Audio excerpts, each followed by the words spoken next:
Kwanza nataka ujue ya kwamba pale Nairobi tulifanya mikutano mingi sana Nairobi, na watu wa Nairobi walichangamkia mikutano hayo.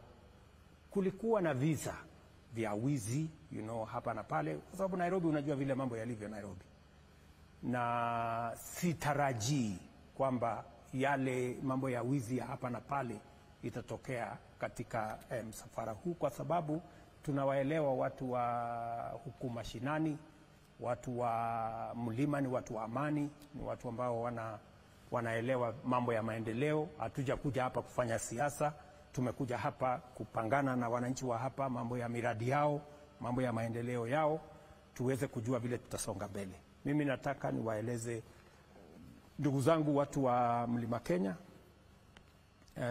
kwanza nawashukuru sana kwa sababu ya kuniamini, kunipatia kura zenu, na mimi nataka niwahakikishie ile kazi mlinipatia ya kusomesha watoto wetu na kuhakikisha kwamba kuna walimu, kuna taratibu ya sawa sawa ya masomo, hiyo kazi nitatekeleza.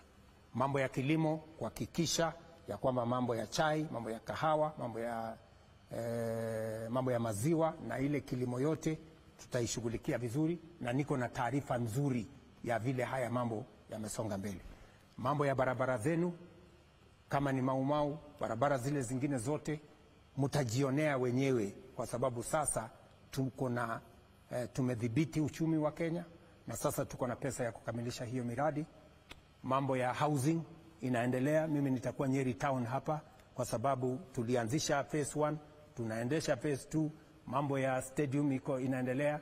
Mimi nitakuwa kule Nyandarua, mambo ya hospitali yao, nitakuwa sehemu tofauti, nitakuwa Embu, nitakuwa Meru, nitakuwa Maua, kwa sababu tunajenga pale soko kubwa ya karibu shilingi milioni 300, na mambo yale mengine.